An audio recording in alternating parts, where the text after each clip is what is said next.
Alas Press Officer under Secretary Claire Castro.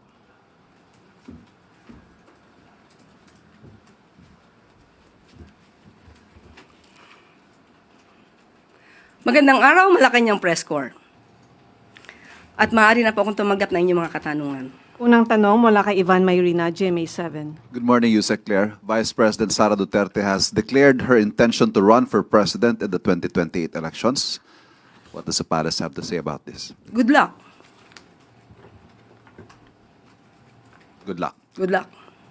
Have you spoken to the president about this development at ano pong sabi niya? Nadinig niyo po. At ang sabi niya po ay good luck. Yun lamang po. At nadinig niya po ang mga sinabi na pinagsisisihan at humihingi ng patawaran itong sa Vice Presidente.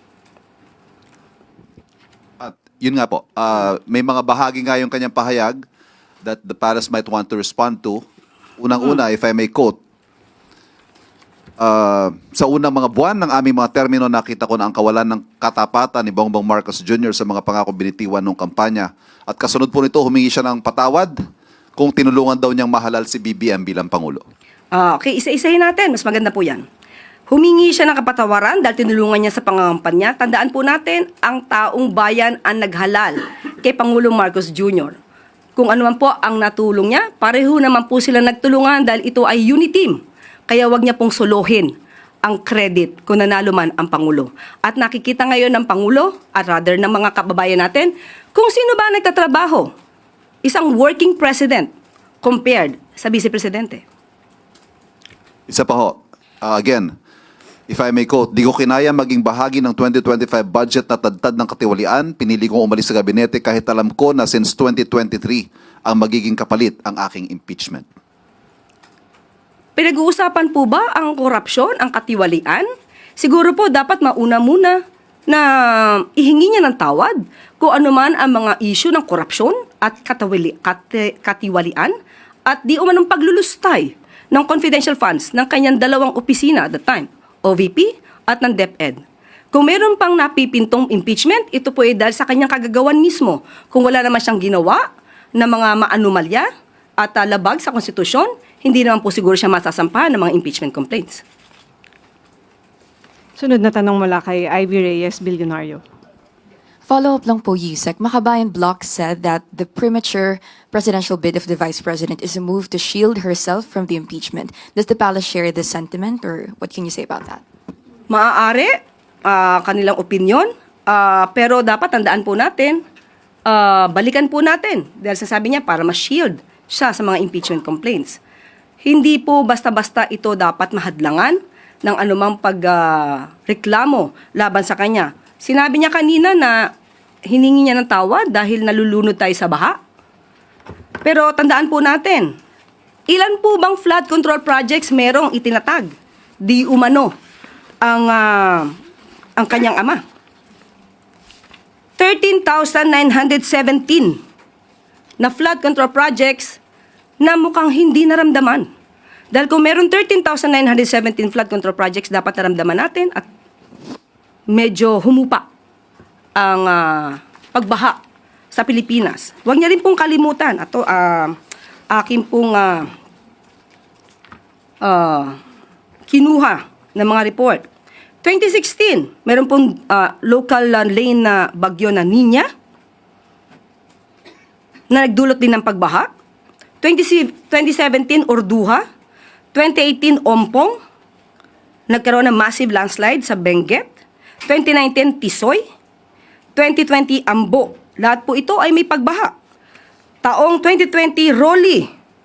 Ito po ang strongest landfalling typhoon ng 2020. Nandyan din po ang Ulysses, Odette, at Agaton. So, hindi po pwedeng magmalinis na wala nangyaring pagbabaha sa panahon ng kanyang ama. At nandito pa rin po ang ibang report at aking ipapakita. 2021, nagkaroon po na malawakang pagbaha sa Davao City kahit walang bagyo. Ito po ang isa. At ang sumusunod, ito lamang po ang aking na-print at marami pa po if you will research. Duterte's sluggish typhoon Reich recovery spending. Ayan po ang nangyari. Taong 2021. Hindi niya po makakaila ang mga pangyayaring ito. Kaya wag niyang ipahid lamang sa Pangulo ang sinasabing pagbabaha. Dahil kung meron pong naganap na mga build, at kung talagang walang ghost projects ang dating nakaraang administrasyon, hindi natin mararanasan ang ganitong klaseng pagbabaha. 2018, faced with disaster, Duterte falls from view. Ito po, at that time, ay wala at hindi makita ang dating Pangulong Duterte. So, ang mga issue pong ito, marami pa po siyang dapat na ihingi ng tawad. Akin pong i-enumerate. At mukhang nakalimutan niya itong ihingi ng tawad. Una po, mas dapat niyang inunang humingi ng tawad sa taumbayan, lalong-lalo na sa mga biktima ng EJK. Dapat niya rin pong ihingi ng tawad at nakalimutan niya nang siya ay magsabing mayroon siyang kilalang assassin at handa siyang magpapatay. At ang assassin na to ay nag-agree or sumang-ayon sa kanyang plano. Dapat ihingi niya rin ng tawad ang mga fake news na ibinandera niya sa taong bayan. Ipaghingi rin niya po ng tawad ang mga pagbabakasyon, personal trip, at itong taon na 2025 ay gumastos ng 7 million, if I'm not mistaken, 2025, gumastos ng 7 million for the staff and the security for her personal trips. Dapat po rin niyang ihingi ng tawad nang tinanggap niya ang pagiging secretary ng DepEd kahit inamin niya na wala siyang kaalam-alam sa pagiging secretary ng DepEd. At pati ang matatag curriculum ay hindi niya na-review dahil inamin niyang wala siyang alam. Malaking kasalanan po yan sa taong bayan. At dapat din po niyang ihingi ng tawad ang puro paninira. Instead na siya ay magtrabaho at tumulong sa gobyerno. Matatandaan niyo siguro nung sinabi niyang siya ay may alam di umano na mapababa ang presyo ng bigas. Pero hindi niya gagawin dahil wala siyang balak tulungan ang Pangulo. Iyan po ay isang kasalanan sa bayan na dapat niyang ihingi ng tawad. Ihingi niya na rin po ng tawad yung mga fake na student vouchers na ngayon ay sabi ng DepEd ay umaabot na sa halagang 200 million pesos. Ihingi niya na rin po ng tawad ang mga panis at nabubulok na pagkain na i-deliver sa mga mag-aaral natin. Pati po yung mga missing school materials na hindi na-deliver sa mga estudyante. Ilan lamang po yan sa dapat niyang ihingi ng tawad sa bayan. Yusek, Senator Risa recently said that the opposition isn't sure yet whether they would need to form an alliance with the president's camp to slay the vice president's candidacy in 2028. Is the administration open to the idea of forming an alliance with the opposition? Hindi po napag-uusapan. Sa ngayon, hindi pa po yan napag-uusapan. Meron nga po tayong kasabihan at ito'y nabanggit ko na. Ang pagkakaiba ng politician at ng statesman. Ang politician, ang iniisip, ang susunod na eleksyon. Ang statesman, ang iniisip ang susunod na henerasyon. Sa ngayon po ay wala pa po napag-uusapan at kung meron pong magiging update patungkol po dyan ay ibibigay po agad namin sa inyo. Sunod na tanong mula kay Marisol Halili, TV5. Yusek, magandang umaga. Just one question po. Nabanggit nga kasi kanina ni VP Sara na patawad kung natulungan niyang manalo si PBBM. Is the President also feel the same way? Does the President also feel the same way? Na Na ihingi niya ng sorry tawad. dahil naging kapartner niya, katandem niya si VP Sara during the campaign?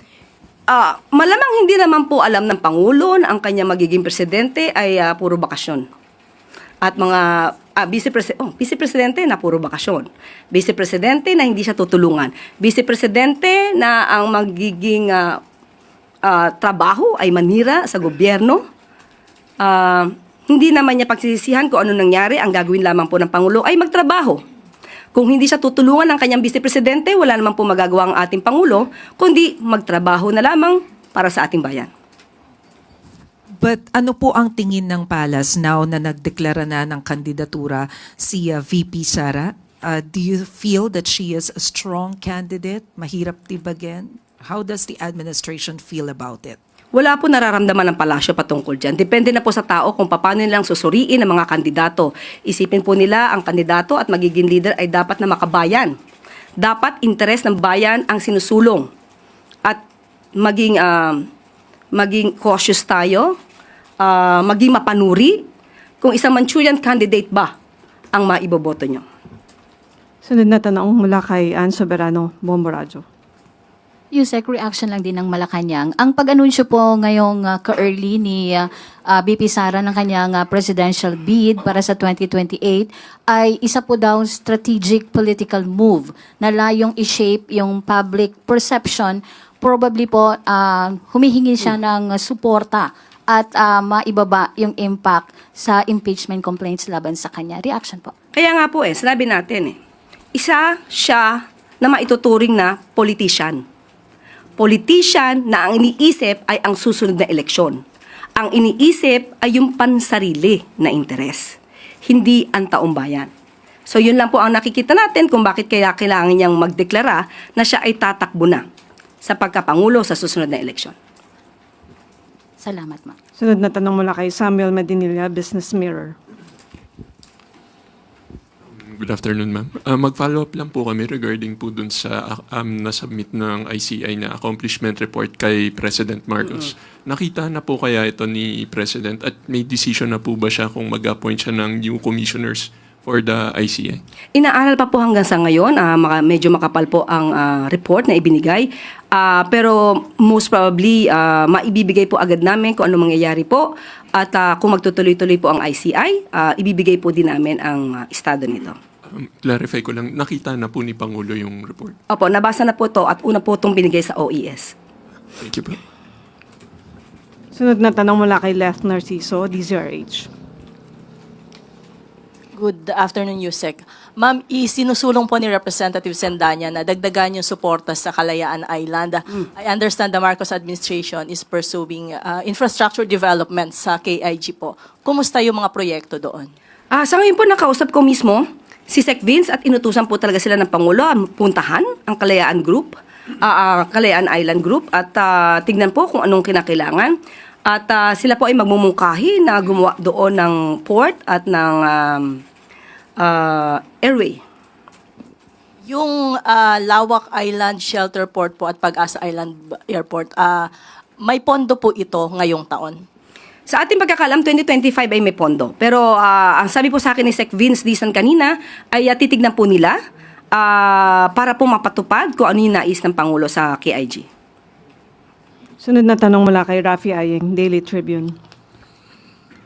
Good afternoon, Yusek. Ma'am, tumataas po yung teenage pregnancy at sabi nga ng Commission on Population and Development, 10 to 14 years old po yung mga nabubuntis ngayon dahil na rin sa pagkahumaling sa social media. So ano po yung intervention ng Marcos government dito? Opo, kinausap po natin ang DOH at sinabi naman po nila na mayroon po daw ngayon na isinasagawa mga sex education na naaayon sa batas at naaayon sa ating kultura. At meron din po adolescent health services na maaaring puntahan ng ating mga kabataan. Hindi po kinakailangan ang permiso ng kanilang mga magulang, maliban lamang kung may mga treatment na gagawin or may ibibigay or gamot na irerekomenda. So, libre po ito at anytime pwede po silang kumonsulta. So, maliban po dyan, inaalam ko rin po ang maaaring gawin ng DSWD at ako'y nakikipag-ugnayan sa ngayon po sa DSWD. And ma'am, napapanahon na ba? Kasi may mga lawmakers na nagsusulong na to limit the use of social media sa mga kabataan. Magandang suggestion po yan, pero kailangan aralin po. Kailangan aralin dahil ang social media naman po ay may positive, may negative na effects sa atin. Kung ito po'y makakatulong sa ating mga kabataan, pag-aaralan po ito para kung ano man ang kanilang maibibigay na suwestyon ay maaari maipatupad. Sunod na tanong mula kay Janelle Maribohok, UNTV. Yusek, kumara po sa NBI yung vlogger na nagpakalat ng pekeng medical record ni PBBM. Aminado naman siya na nagkamali at humihingi ng pasensya for engagement lang daw po ito. Ano po masasabi ng palasyo po dito? Ang batas ay dapat ipatupad. ang lumabag sa batas ay dapat managot. Hindi po kasi ginagawang biro ang pagko-content, lalo na kung makaka-apekto to, hindi lamang sa taong ginawa mong subject matter sa iyong content, kundi sa buong tao, sa buong mamamayan na maaari makapanood ng inyong mga fake news. So nilalabanan po natin ang fake news at hindi po dapat ito gagawin at pagkasabi ng sorry ay tapos na.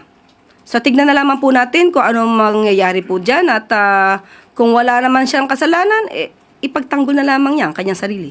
Pero itutulak po ng palasyo na siya ay makasuhan yung mga nagpapakalat ng pekeng medical cert. Ang nagsampa naman po ay ang NBI. Kung ano po ang nakikita nilang nilabag sa batas, dapat panagutin. Thank you po. Isang tanong mula kay Marisol Alili, TV5. Yusek, on Congressman Zaldico, kasi Interior Secretary John Vic Remulla mentioned na hindi na sa kanya yon yung paghahabol kay Zaldico, it's up to DFA. Pero dun sa statement ng DFA, sinasabi niya na whole of government approach pa rin ito. So, sino po ba talaga yung lead agency or yung in charge ngayon sa paghahabol kay Zaldico? Okay, nakausap po natin mismo ang DILG. At ang sinabi po nila, ang ibig lamang daw pong ipahiwatig ni Secretary John Vic ay DFA ang maaaring makipag-usap state to state patungkol sa maaaring maitulong ng agaran ng nasabing bansa. Pero ang patungkol po sa operasyon sa Interpol ay nananatili po ito na trabaho po ng law enforcers natin. At mayroon pong mensahe ang DFA at aking pong babasahin. The Department of Foreign Affairs notes the recent statements by Department of the Interior and Local Government, Secretary John Vic Remulla on efforts to secure the return of former lawmaker Zaldico to the Philippines. While the DFA values the DILG's collaboration, the DFA clarifies that Mr. Co's arrest and repatriation involve coordinated law enforcement and judicial processes, particularly Interpol coordination. Secretary Remulla's view that the matter rests solely up to the DFA does not fully capture this whole of government approach, which requires joint action across concerned government agencies. The DFA reaffirms its commitment to the rule of law and ensuring that Filipino nationals facing legal accountability return to face due process. We urge the public to share any information on Mr. Co's whereabouts to support these efforts. The DFA stands ready to provide diplomatic assistance within its mandate and in line with established protocols. End of quote. Ma'am, panghuli na lang po.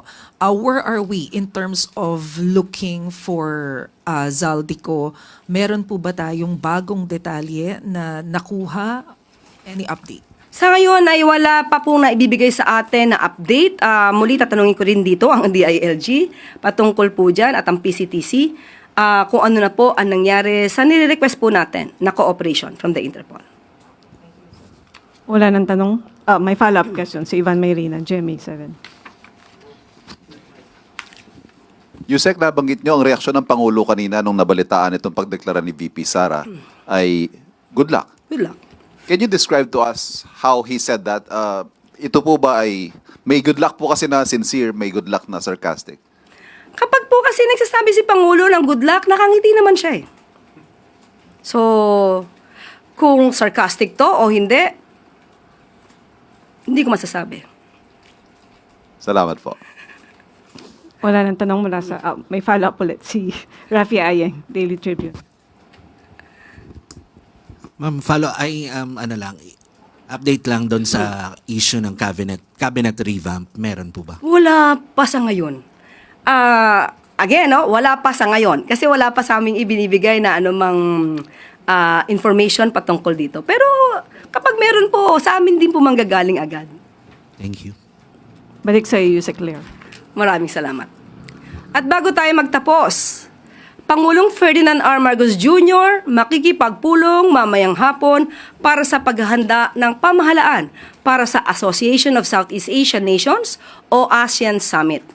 Makakasama ng Pangulo sa meeting ang ilang mga opisyal ng Social Secretary's Office o SOSEC at Cultural Center of the Philippines o CCP. Tatalakayin ng SOSEC ang updates hinggil sa paghahanda para sa 40th ASEAN Summit shows na gaganapin sa May 2026. Magbibigay naman ng update ang CCP tungkol sa paghahanda para sa 49th ASEAN Summit shows na gaganapin sa November 2026. Maliban sa SOSEC at CCP, kasama sa dadalo sa meeting sina Executive Secretary Ralph Recto, PCO Acting Secretary Dave Gomez, PMS Secretary Elaine Masukat at iba pang mga opisyal. Ang mga hakbang na ito ay bahagi ng puspusang paghahanda ng administrasyon ni Pangulong Marcos Jr. para sa ASEAN Summit na gaganapin ngayong taon sa Pilipinas. Sa ngayon, ASEAN ready na ang Pilipinas. At bago tayo magtapos, Happy Lunar Year para sa atin lahat. Happy Chinese New Year. At ngayon po ay Year of the Horse. Ibig sabihin, it symbolizes strength, freedom, stability. So, ito po ay isabuhay natin at huwag po tayo magpaka-Trojan horse. At dito na po nagtatapos ang ating press briefing. Magandang araw para sa bagong Pilipinas.